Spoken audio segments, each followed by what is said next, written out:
Hello class 11th students, sets के fourth exercise के third question को हम लोग आज की वीडियो में सॉल्व करेंगे।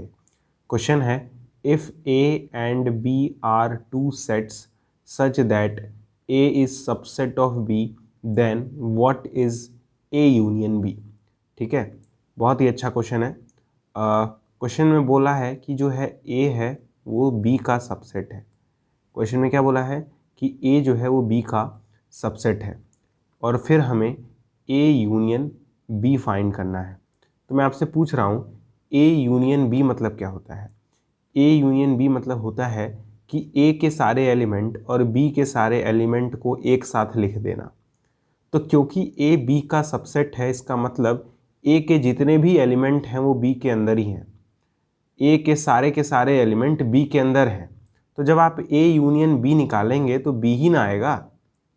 समझिएगा, ए यूनियन बी निकालेंगे तो बी ही ना आएगा, क्योंकि ए जो है वो बी का सबसेट है। इसका मतलब जितने भी एलिमेंट्स ए के अंदर हैं वो सब के सब बी के अंदर हैं।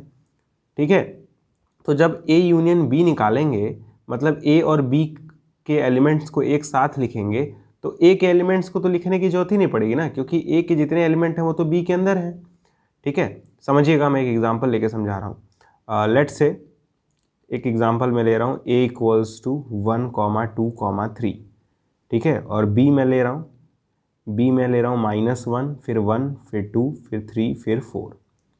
ठीक है, तो आप देख पा रहे हैं ये जो 1 और 2 और 3 है ये b के अंदर भी है। देखिए रहा 1 और 2 और 3 a के सारे एलिमेंट b के अंदर है। तब हम लोग कह सकते हैं क्या कि a जो है वो b का सबसेट है? बिल्कुल कह सकते हैं। अब देखते हैं a यूनियन b निकालने पे आएगा क्या। ठीक है, ए यूनियन बी मतलब कि पहले ए के सारे एलिमेंट लिख देंगे। पहले मैं 1 2 3 लिख दूंगा, 1 2 3। ठीक है, फिर मैं क्या करूँगा, बी के सारे एलिमेंट लिखूँगा। लेकिन बी में ये 3 एलिमेंट नहीं लिखूँगा, क्योंकि ये 3 एलिमेंट ऑलरेडी लिखे जा चुके हैं। मैं सिर्फ -1 और 4 लिखूँगा। ठीक है, मैं क्या लिखूँगा, सिर्फ -1 और 4 और क्लोज कर दूँगा। पहले मैंने क्या किया, मैंने ए के सारे एलिमेंट्स लिख दिए, फिर मैंने बी के वो एलिमेंट्स लिखे जो ए में ना हो। ठीक है, क्योंकि ये 3 एलिमेंट तो ऑलरेडी लिखे जा चुके हैं ना, इन तीनों को तो मैंने ऑलरेडी लिख चुका है पहले ही। तो बचा -1 और 4, तो -1 और 4 को मैंने लिख दिया। अब ज़रा ध्यान से देखिए, ये जो सेट है वो एक्चुअली बी सेट ही तो है। कैसे पता?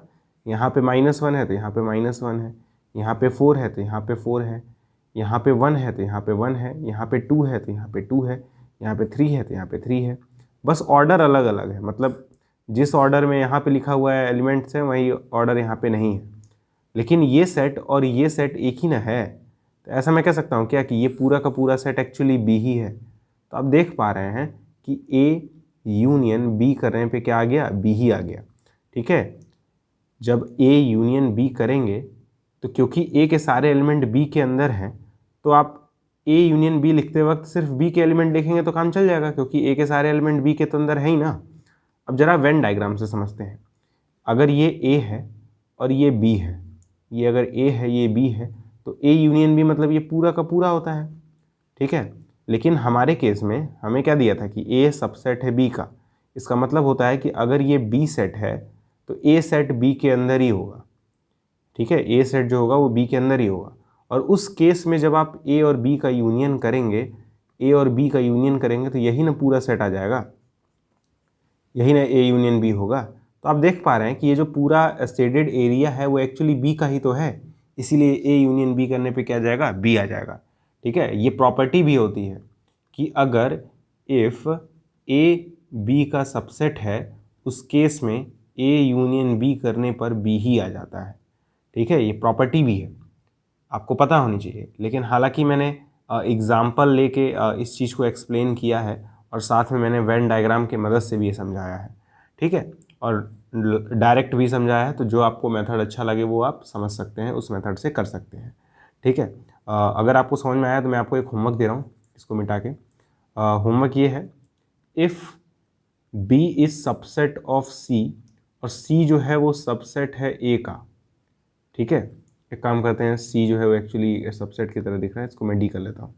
तो बी सबसेट है डी का और डी सबसेट है ए का। तो मुझे बताइए A union B union D करने पे क्या आएगा। ठीक है, बी जो है वो डी का सबसेट है, डी जो है वो ए का सबसेट है, तो A union B union D करने पे क्या आएगा। इस क्वेश्चन का आंसर आप लोग कमेंट बॉक्स में बताइएगा। जिसका सही होगा मैं उसको गुड दूंगा, जिसका गलत होगा मैं उसको रिप्लाई दूंगा कि कैसे आपका गलत है, क्यों गलत है। ठीक है, बहुत ध्यान से सोचिएगा कि अगर बी डी का सबसेट है और डी ए का सबसेट है तो A union B union D करने पे क्या आएगा। इस क्वेश्चन का आंसर आप लोग कमेंट बॉक्स में जरूर बताइएगा। ठीक है, उम्मीद करता हूँ आपको आज का वीडियो अच्छा लगा होगा। अगले वीडियो में हम लोग फोर्थ क्वेश्चन सॉल्व करेंगे। तब तक के लिए गुड बाय।